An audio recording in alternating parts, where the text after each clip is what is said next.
যে তারুণ্য নিয়ে আজকে আমাদের বক্তব্য, সেই তারুণ্যের what is the present position of young generation. আমি একটি গবেষণা জার্নালে দেখলাম এবং একটি পত্রিকায় এটা প্রকাশ হয়েছে যে বাংলাদেশে বর্তমানে তরুণদের জন্য সবচেয়ে বড় সমস্যা সংকট হচ্ছে মাদকাসক্তি, এবং এটা কিভাবে তরুণদেরকে আক্রমণ করছে তার একটা পরিসংখ্যান আসছে। দেখা যাচ্ছে যে দৈনিক মাদক খাতে সারা বাংলাদেশে ব্যয় হচ্ছে 20 কোটি টাকা।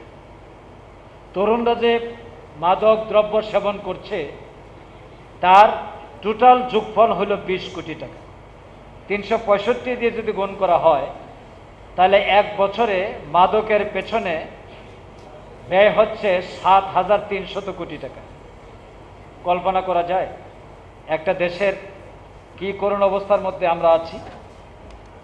এরপরে তরুণদের নিয়ে যে বক্তব্য, বাংলাদেশে তরুণদের বিষয়ে একটা প্রতিবেদন দৈনিক ইত্তেফাকে 2 দিন আগে প্রকাশিত হয়েছে। সেখানে বেকারত্বের একটি চিত্র ফুটিয়ে তোলা হয়েছে।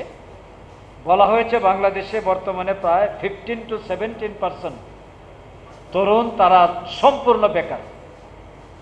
আর এগ্রিগেট টোটাল যে কর্মসংস্থানের অবস্থা সেটা গার্মেন্টস সহ সব কিছুকে যদি সামনে আনা হয় তাতে বাংলাদেশে এখনও 4.5 থেকে 5% মানুষ বেকারত্বের অভিশাপে জর্জরিত হয়ে আছে।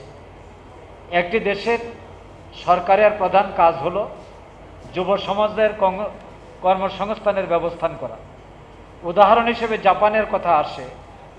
জাপানে যারা গিয়েছেন বা জাপান সম্পর্কে যাদের স্টাডি আছে তারা দেখবেন যে যখন একজন ছাত্র 13 বছর বয়সে উপনীত হয় তখন থেকেই তাকে কাজের সাথে জড়িয়ে দেওয়া হয়। সে কাজ করে ব্যক্তিগত, পারিবারিক, সামাজিক এবং রাষ্ট্র গঠনে তার ভূমিকা পালন শুরু হয়, যেটা আমাদের দেশে কল্পনাই করা যায়। আজকে আমাদের দেশের তরুণরা, যে তরুণরা বিপ্লব করলো, রক্ত দিল, আন্দোলন করলো, সংগ্রাম করলো, আজকে সেই তরুণদের কন্ট্রিবিউশনটাও স্বীকার করা হচ্ছে।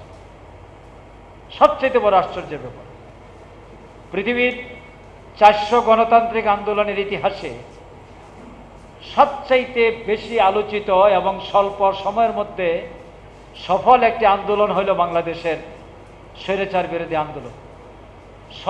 বলা হয় 36, আসলে তো মানলে 17 ডেজ। মাত্র 17 দিনে একটা স্বৈরাচারে পতন হলো।